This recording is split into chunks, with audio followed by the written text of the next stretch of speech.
JT Realmuto has signed a contract.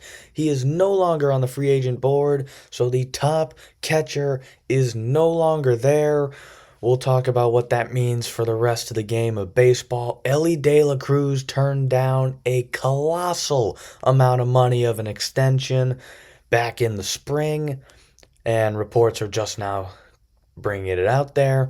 Who is still on the free agent board? We'll talk about that. Cody Bellinger and the Yankees getting closer to a contract deal? I don't know.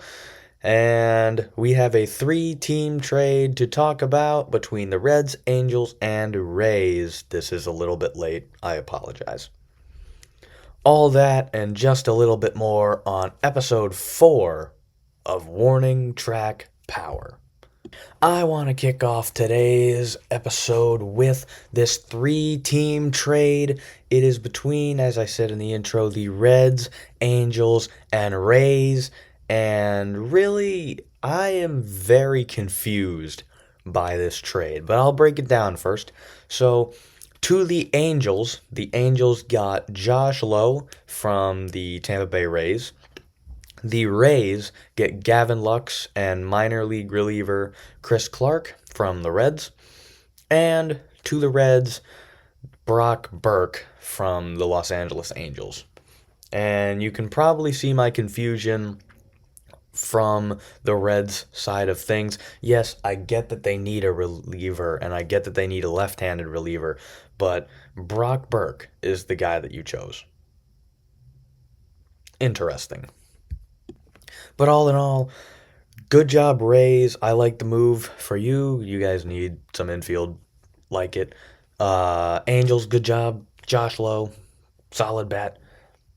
I kind of like what the Angels are doing this offseason, yet at the same time, it's like they're still probably not going to be too good. But Reds, what was that? I think you dropped the ball. Brock Burke's not the greatest of options. You could have gotten a better left-handed relief pitcher that you were looking for. Now let's move on to Elly De La Cruz turning down a massive extension offer. So the reports came out either today or yesterday, and the Reds offered Elly De La Cruz in the spring of 2025. They tried to lock him up with a contract extension. They gave him north of 10 years, $225 million. And should he have taken that deal, he would have passed Joey Votto and been the highest paid Cincinnati Red ever. What was the thought process? Why did you turn it down? I mean, like, good job, Reds, for offering this contract extension, because you want to lock up your franchise player, obviously, but I don't know, like, what is going on. Reds did a good job with this. Elly De La Cruz, why are you turning down being the highest paid Red in history?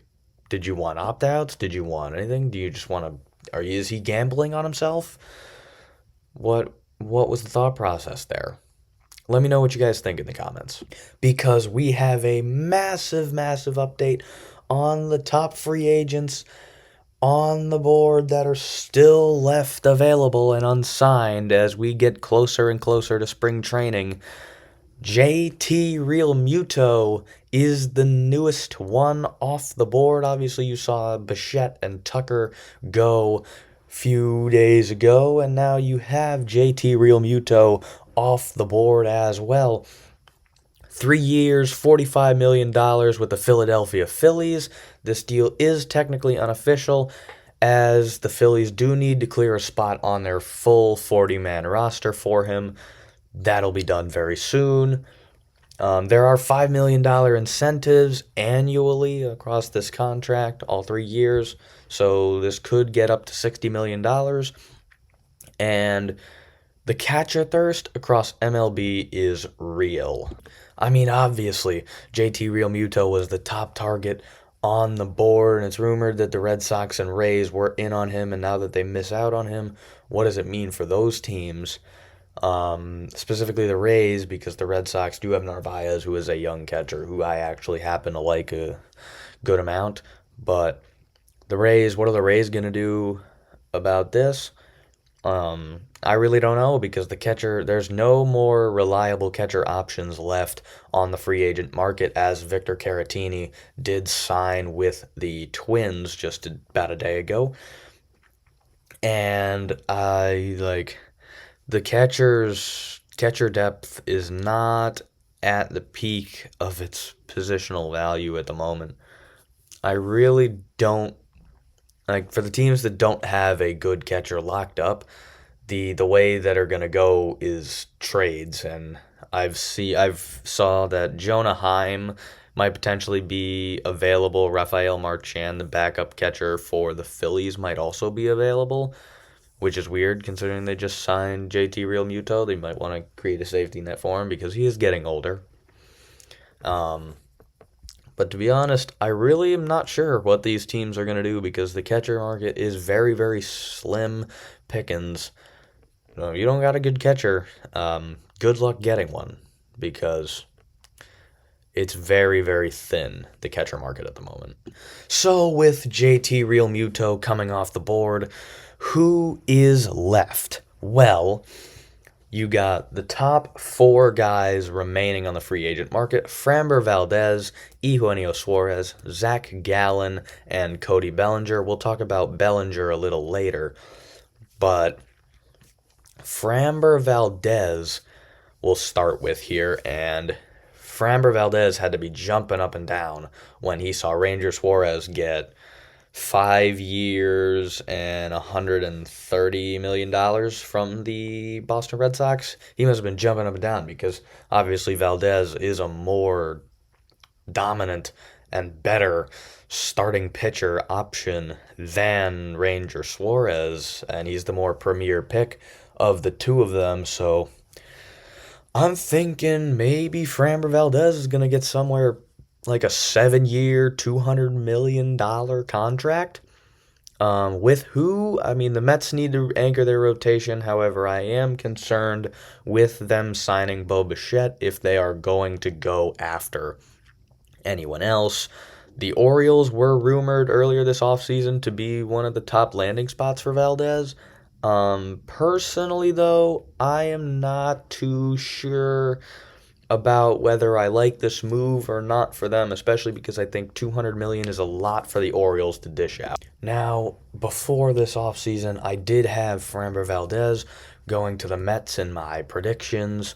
Um, I still don't think it's completely out of the question as Steve Cohen can just dish out money whenever the heck he wants to for whoever the heck he wants to because he's Steve Cohen. And like I think the Orioles don't really want to pay a guy 200 million, especially after that Chris Davis incident. They really haven't had the motivation to dish out large contracts because of him. Moving on to the next top guy, we got Eugenio Suarez here. And I was thinking for him, maybe like 3 or 4, maybe 5 at most years, about $100 million. Um, Back to Seattle. I like that move for him. I mean, obviously, you saw Josh Naylor go back to Seattle, and with Suarez, they almost went all the way to the World Series. And who knows what would have happened if the Mariners had to play the Dodgers instead of the Blue Jays? Maybe it would have been better. Maybe it would have been worse. Um, I also like the idea of him being a Red Sox. That could be a Alex Bregman pivot for them. Um, Same thing. I see maybe possibly the Yankees as an option for Eugenio Suarez. The Yankees have always really been interested in the third baseman, and well, Ryan McMahon did not really work out too well for them. And once again, Suarez hits righty, and the Yankees are an incredibly lefty heavy lineup. So I would like that move for them. Obviously, I wouldn't because I'm a Red Sox fan and I want him to come to the Red Sox. But as a general fan of baseball, I think a good move for the Yankees would be to target Eugenio Suarez. And finally, the last guy that I'm going to talk about right now, Zach Gallen. He's one of the top guys on the board, starting pitcher. Obviously, he wasn't too great last year, which I think is why his deal is going to be lowered. But you go back to 2023, and he was an All-Star that year, and he was really good for the Diamondbacks. I think he might go back to the Diamondbacks. I think maybe the Mets might go after him because he would be a little cheaper than Framber Valdez, I think. I have him at about a 4 to 5 year deal worth $100 million. I think that's not too far-fetched for Gallen. I mean, because when you consult the player that Gallen is, I mean, signs don't really show at the moment that I think he's regressing. I just think Arizona's just a terrible place to pitch, as evidenced by Gallen being an All-Star in 2023 and then, well, not being as good this year and previous years. But then again, you remember he was traded for Jazz Chisholm Jr. back whenever year. It was basically, I think it was maybe a couple other prospects in there, but that's who the Diamondbacks got in return for Jazz Chisholm Jr. So there you go, little nugget of knowledge if you did not know that. All right, I delayed him enough. Let's talk about the fact that Cody Bellinger and the Yankees might be very close to a deal and what this means for Jason Dominguez and what this means for Ben Rice or Austin Wells potentially. For starters, Cody Bellinger has was rather offered a 5 year deal north of $30 million annually of AAB. That was about January 12th area. Bellinger, however, wants opt-outs in his contract as a Scott Boras client. That is usually what Scott Boras looks for in his contracts, is he wants his players to get opt-outs, so if they have a really good season, they can go out there and make more money, and they're not stuck in one place for the entirety of that contract. The Yankees, as of January 18th, have been reportedly willing to give Bellinger those opt-outs, and if Bellinger does sign as a Yankee, the Yankees' outfield could be Bellinger in left, Grisham in center, Judge in right, and that's a pretty good outfield. But then again, what do you do with Jason Dominguez? Because, well, Stanton's your DH, and, well, I don't really think you want to move off Stanton, especially because it's just Dominguez after all. But maybe you have Bellinger play first base and maybe a Ben Rice trade, and if you don't want to trade Ben Rice, maybe you trade Austin Wells and you have Rice slide down to catcher. All in all, I think that the Yankees have a lot to think about if they sign Bellinger. But I think that the most logical decision for them to do is one of Rice or Wells to trade. They have value of trade value, and you're trading a lefty for a lefty, not a switch hitter for a lefty. Then again, Jason Dominguez has not really been what the Yankees have totally wanted out of him. So I think it would also be logical to maybe send him down or just have him play the bench in case of an injury to one of their outfielders. And to wrap up today's episode, we have some small moves to recap here. Seong Kim is to undergo surgery on his hand, so that he'll be out for the first 4 to 5 months of the season.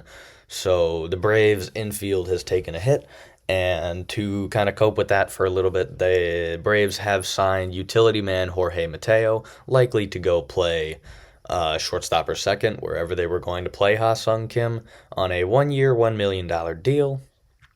The White Sox sign Ryan Borucki to a minor league deal, and the Texas Rangers sign Jacob Junis to a 1 year deal worth $4 million. So there you go, another episode of Warning Track Power in the books.